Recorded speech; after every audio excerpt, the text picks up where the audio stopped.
সুপ্রিয় শিক্ষার্থী, আজকে আমাদের একদম বেসিক মানে ইংলিশের ফাউন্ডেশন নিয়ে কথা বলবো। সেটা হলো, এটা আসলে কোনো ক্লাসের জন্য না। এটা ক্লাস 4-ও লাগতে পারে, 5-ও লাগতে পারে, 6-ও লাগতে পারে, 7-ও লাগতে পারে। আমি বলতে চাচ্ছি যে আজকের টপিক হলো সাবজেক্ট, ভার্ব, অবজেক্ট। একদম বেসিক। আসলে এই যে সাবজেক্ট, ভার্ব, অবজেক্ট যদি কেউ না পারে, এটা আসলে শরম পাওয়ার কিছু নাই। এটা এমন আছে, আমি অনেক দেখছি যে আমার বন্ধু বান্ধব অনার্সেও পড়ে, মানে পারে না বা পড়ানো হয় না এরকম।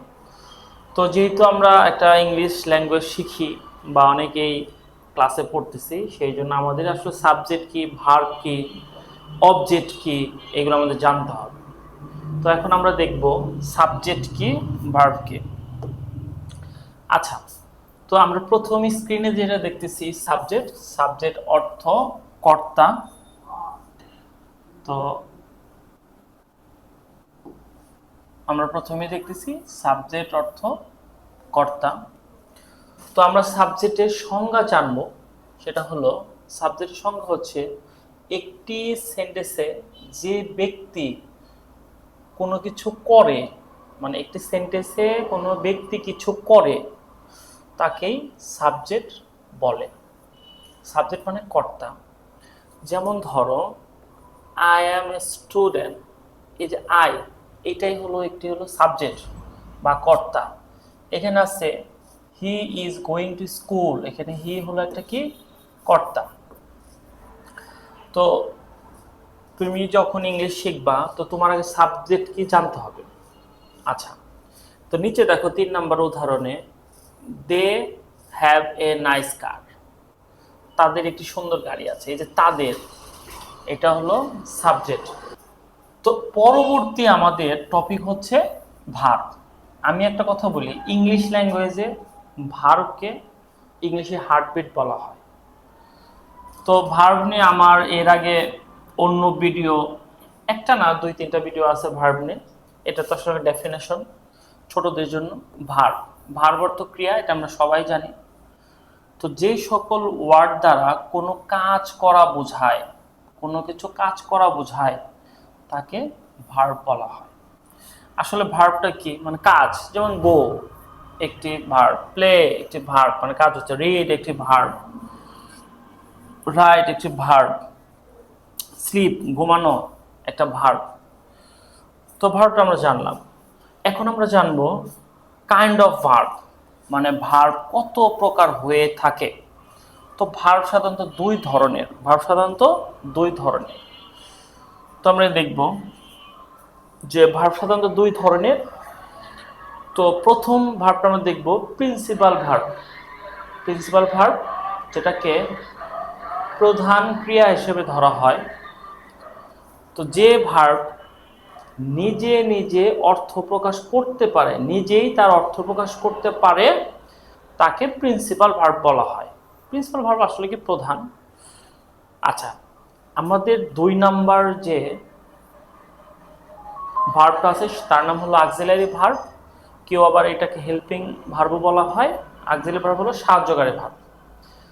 তো যে ভার্ব নিজে নিজের অর্থ প্রকাশ করতে পারে না কিন্তু প্রিন্সিপাল ভার্বের সাহায্য নিয়ে অর্থ প্রকাশ করে, তাকেই অক্সিলারি ভার্ব বলে। নিচে আমরা কিছু উদাহরণ দেখব।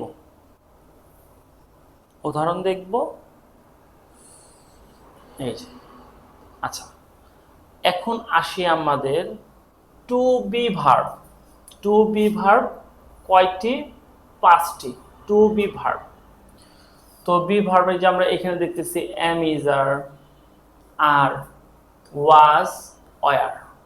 তো অনেকে কিন্তু আমরা খেয়াল করব, ওয়ার কোন পার্সনের সাথে ব্যবহার করব ভুলে যায়, ওয়াজ কোন পার্সনের সাথে ব্যবহার করব ভুলে যায়, আর কোন পার্সনের সাথে ব্যবহার করব ভুলে যায়।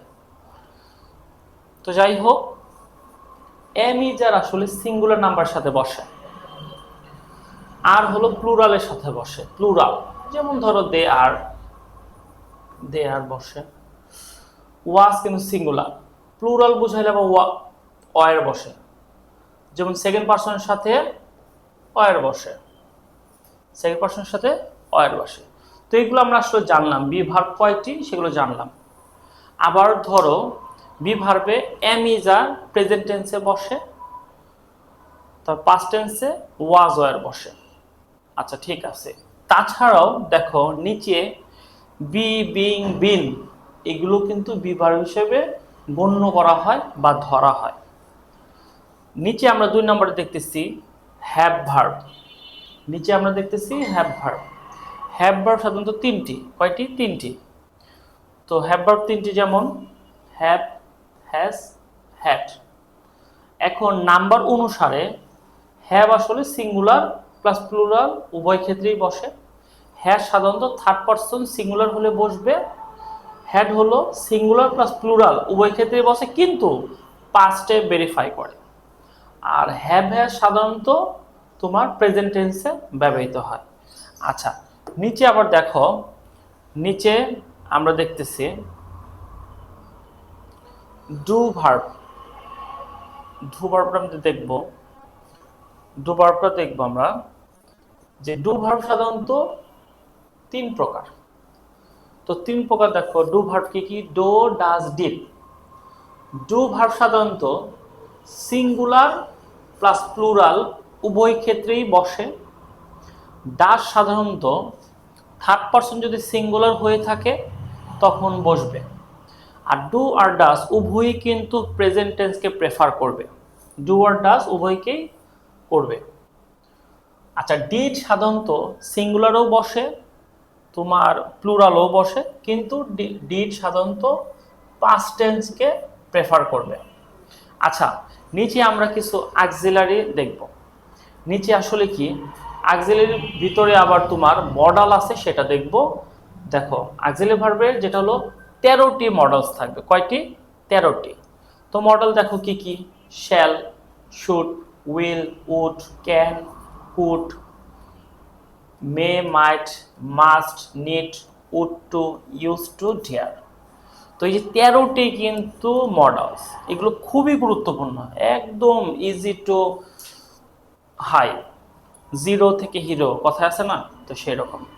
আচ্ছা আমরা এখন ভার্ব সম্বন্ধে জানলাম, একদম বেসিক। তো নিচে আমরা আসলে কি দেখব? অবজেক্ট। এখন আমরা দেখব অবজেক্ট কাকে বলে, অবজেক্টের অর্থ কি সেগুলো দেখব। অবজেক্ট আসলে কি? কর্ম, মানে সাবজেক্টের পরে যেটাই বসবে সেটাকে কি বলা হয়? ভার্ব বলা হয়। ভার্বের পরে যাই বসবে সেটাকে অবজেক্ট হিসেবে ধরা হয়।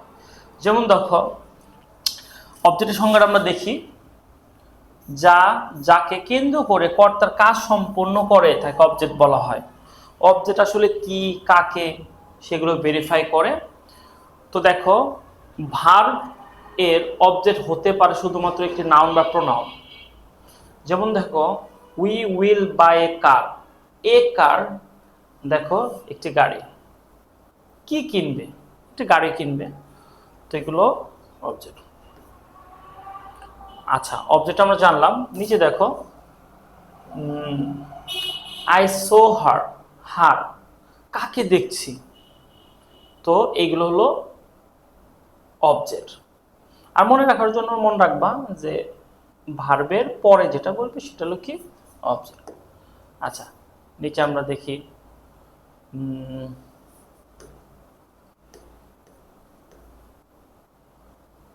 ওকে ঠিক আছে, আজকের ভিডিও এই পর্যন্তই। বাই।